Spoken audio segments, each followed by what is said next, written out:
예, 부동산 경제론 7주차 두 번째 시간입니다.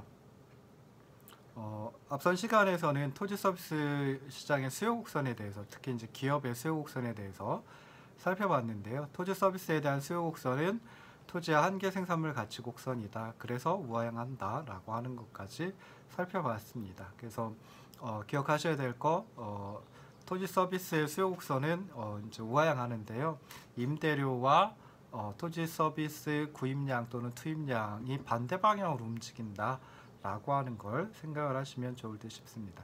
자, 이제 균형 분석을 하기 이전에 수요 곡선이 언제 움직이는지, 즉 수요가 언제 변화하는지에 대해서 잠깐 설명을 드리도록 할 텐데요.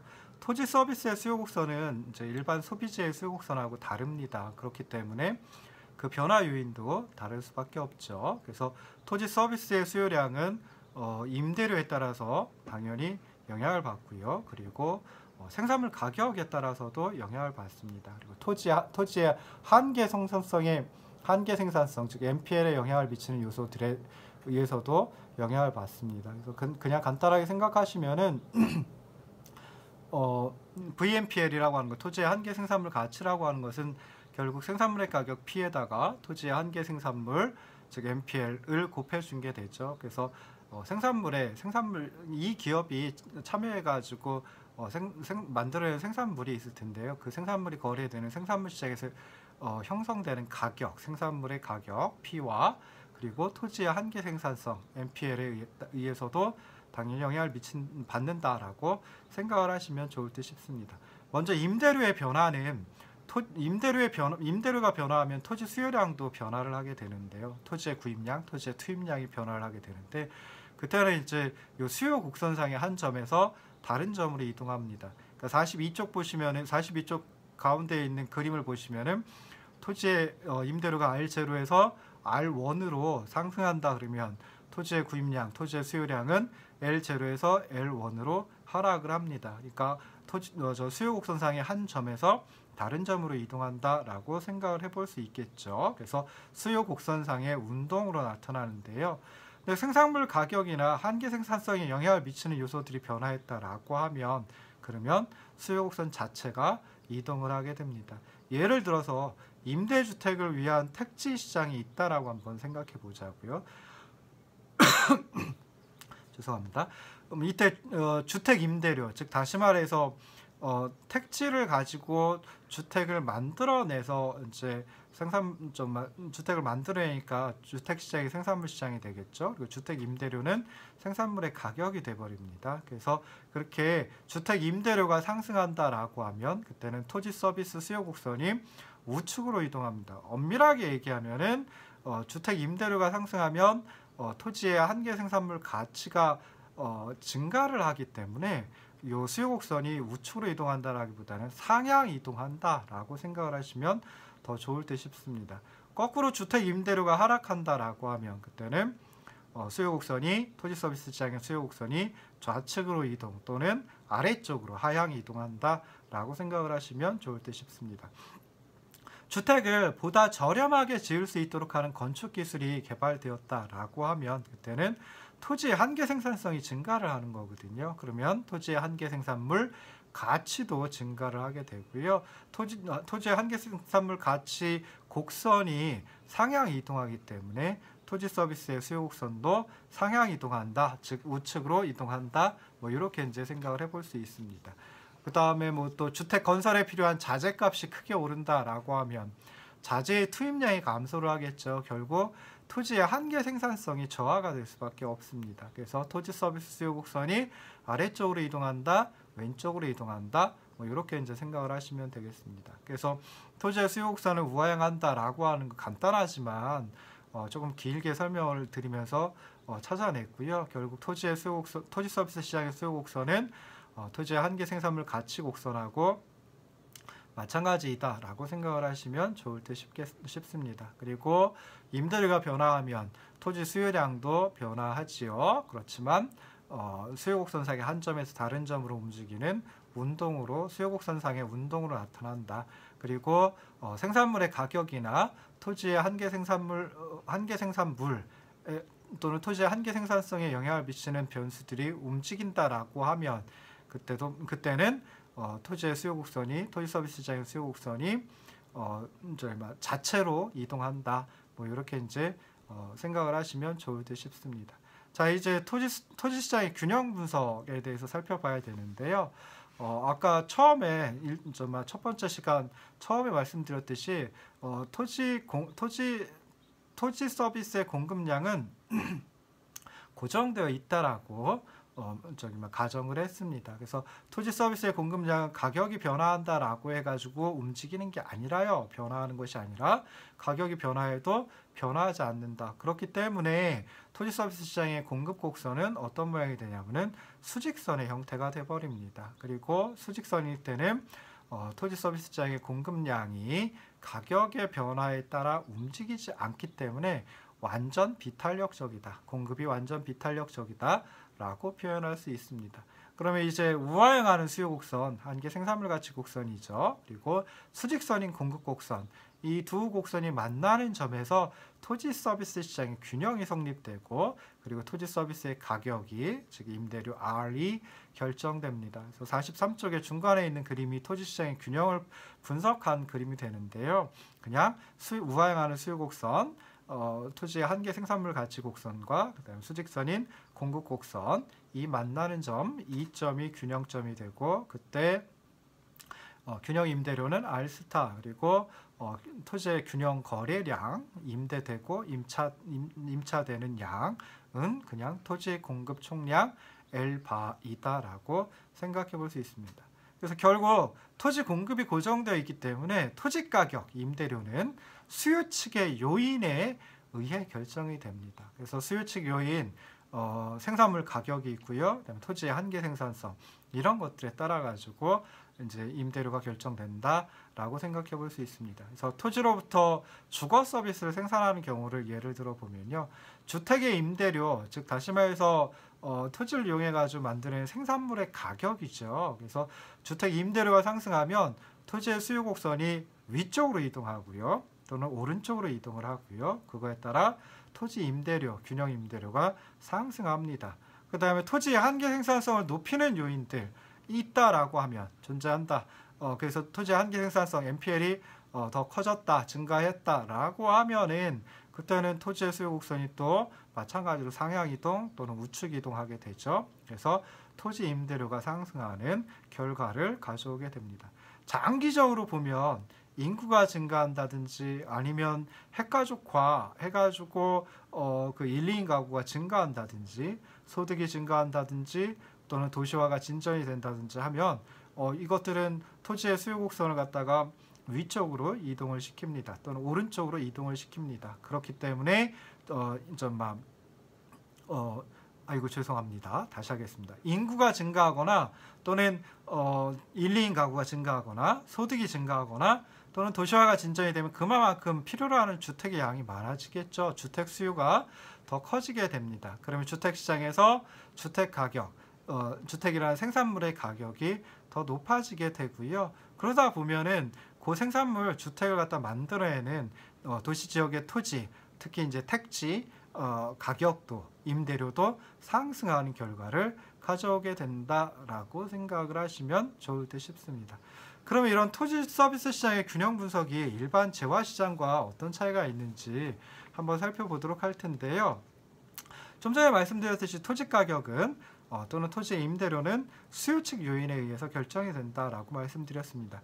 토지의 소유자들은 가격이 높든 즉 임대료가 높든 임대료가 낮든 고정된 보유 토지를 자신이 가지고 있는 토지를 모두 임대를 하려고 하겠죠. 근데 균형 임대료가 너무 낮아가지고 다른 경제주체에게 임대하지 않고 토지 소유자가 그냥 사용한다 또는 방치한다라고 하더라도 이것은 결국 균형 임대료 수준에서 자기 자신한테 임대하는 것과 마찬가지가 돼버립니다. 그래서 이때 임대료를 갖다 뭐 또 귀속 임대료라고 이제 표현을 하기도 하고 그러는데요. 어찌됐든 공급 곡선이 지금은 수직선의 모양인데 공급 곡선이 우상향하는 그런 수요 공급 모형에서는 가격이 높아지면 그러면 공급량도 높아집니다. 그러니까 높은 가격이 공급자들로 하여금 더 많은 생산을 해서 더 많이 공급하도록 유도하지만 지금처럼 우리가 다루고 있는 모형처럼 공급이 완전 비탄력적이다라고 하면 가격이 공급량을 확대한 기능은 없다라고 해도 과언이 아닙니다. 그래서 수직선 형태인 공급 곡선은 그냥 가격이 0 이상이면 또는 임대료가 0 이상이면 그때는 토지 소유자들이 토지를 모두 임대할 의사가 있음을 의미합니다. 만약 수요 곡선이 D여가지고 43쪽 그림에서 보시면 수요 곡선이 D면 그러면 균형 가격이 또는 균형 임대료가 R스타가 되겠죠. 그러면 이거는 결국 수요자들 간의 경쟁으로 인해서 토지 소유자들이 토지 1단위만큼 R스타의 임대료를 그냥 얻었다라고 해도 볼 수 있습니다. 즉 가격이 0만 되어도 또는 임대료가 뭐 0은 아니겠죠. 0보다 조금만 높아도 임대해줄 의사가 있었는데 수요 측 요인으로 인해서 R스타의 임대료를 받을 수 있다고 할 수 있습니다. 그래서 이런 의미에서 토지 임대료를 뜻하는 지대는 이제 불로소득의 의미를 조금 가지고 있습니다. 그래서 택지라든지 공장용지 등의 토지를 개발하기 위해서는 자본과 노동을 투입해야만 하겠죠. 그래서 택지와 공장용지를 개발을 하게 될 텐데요. 그때는 자본과 노동에 대한 대가, 그걸 추가한 임대료, 이거는 불로소득에 포함이 된다. 뭐 이렇게도 또 생각을 해볼 수 있습니다. 또 생각해 볼 수 있는 게 예를 들어 이 기간이 단기라고 하면 단기에는 토지 개발에 투입된 자본과 노동에 관한 비용이 그냥 매몰 비용이 돼버립니다. 단기이기 때문에 그냥 자본과 노동 투입해가지고 토지 개발을 했다라고 하더라도 단기이기 때문에 그냥 뭐 다른 선택을 해도 이 비용만큼은 들어갈 수밖에 없죠. 그래서 그런 비용을 갖다 이제 매몰 비용, 썬코스트라고 얘기를 하는데요. 이 매몰 비용은 경제학에서 얘기하는 기회 비용, 진정한 의미의 비용, 기회 비용이 아닙니다. 그렇기 때문에 토지 임대료 전체가 불로소득에 해당한다라고 해도 단기인 경우에는 할 말이 없습니다. 그래서 이런 식으로 생각해가지고 토지 임대료 또는 지대는 불로소득의 의미를 강하게 내포하고 있다라고 생각해 볼 수 있습니다. 또 이제 거시적으로 봐도요. 44쪽의 아래 그림을 보시면은 인구가 증가한다든지 산업이 발달한다든지 소득이 증가한다라고 하면 도시 토지의 수요 곡선이 D0에서 D1, D2 뭐 이렇게 계속 우측으로 이동합니다. 그러니까 인구가 증가하고 산업이 발달하고 소득이 증가한다라고 하면 그만큼 더 많은 주택이 필요하고요. 주택이 필요하면 또는 그만큼 더 많은 상업용 빌딩들이 필요하고요. 그러니까 공간이 필요로 하겠죠. 그러면 그것들을 만들기 위해서 주택과 그리고 상업용 빌딩들을 만들기 위해서 또 토지가 필요할 테고요. 토지에 대한 수요가 증가를 하게 됩니다. 그래서 44쪽 아래 그림처럼 토지 수요 곡선이 D0에서 D1, D2로 계속 우측으로 이동한다라고 하면 토지 임대료는 R0에서 R1, R2로 지속적으로 상승을 하게 되고요. 그럼 토지를 수요하고 있는 사람들은 임대료 수입, 불로소득의 의미를 가지고 있는 임대료 수입이 점점 더 증가하게 됩니다. 농지도 마찬가지인데요. 농산물 가격이 상승한다라고 하면 당연히 농업용지 수요가 증가하겠죠. 그러면은 농지 소유자들의 임대료 수입을 증가시키게 됩니다. 그럼 이런 면에서 보면 사회적인 요인 때문에 토지의 가치가 창출이 되고요. 그리고 그 토지의 가치가 시간의 흐름에 따라서 점점 더 높아지게 되는데 그 혜택을 오로지 토지 소유자들이 독차지하게 됩니다. 그렇기 때문에 토지 소유자들의 임대료 수입, 불로소득의 의미를 가지고 있는 이 부분을 좀 사회적으로 환수해야지 정당하지 않냐라고 하는 주장도 많이 있습니다. 그럼에도 불구하고 토지 가격은 공급량에 영향을 주지는 못하지만 그래도 수요를 조절해가지고 토지라고 하는 희소한 자원을 효율적으로 배분하는 기능을 담당을 하고 있습니다. 그래서 보다 많은 사람들이 보다 넓은 토지를 이용하고자 하면 수요 곡선이 당연히 우측 또는 상향 이동을 하겠죠. 그러면 토지 임대료가 상승을 하고요. 그래서 이렇게 높아진 토지 임대료는 토지에 균형 임대료 이상의 가치를 부여하는 수요자들에게만 토지를 배분하고 그 다음에 균형 임대료보다 낮은 가치의 용도로 토지를 사용하려는 수요자들은 토지를 임대하지 못하게 하는 이런 역할을 수행을 하게 됩니다. 그래서 토지시장의 가격 결정 과정은 수요 측면에서의 토지의 배분과 이용이 효율적이 되도록 하는 역할을 수행한다. 뭐 이렇게 이제 생각을 해볼 수 있습니다. 그래서 오늘은 이번 7주차 두 번째 시간에서는 이제 토지 시장의 균형 분석을 했는데요. 조금 간단합니다. 그래서 간단하게 이제 끝낼 수밖에 없는데, 그래도 기억하셔야 될 거, 뭐 균형 분석이니까 당연히 수요 곡선과 공급 곡선이 만나는 점에서 균형 임대료 결정된다라고 하는 거 살펴보셔야 되고요. 그 다음에 이 균형 임대료 또는 토지 임대료는 수요 측의 요인에 의해서 결정이 된다. 특히 이제 생산물 가격 그리고 토지의 한계 생산성에 영향을 미치는 요인들에 따라서 요 임대료가 결정이 된다. 그래서 그러다 보니까 어떤 의미를 갖느냐, 어떤 분들은 이제 불로소득이 아니냐라고 하는 주장을 한다라고도 생각을 해볼 수 있습니다. 그래서 이 불로소득인 그 토지 임대료 또는 지대를 좀 환수하는 게, 사회적으로 환수하는 게 바람직하지 않을까라고 생각을 하시는 분들도 있고요.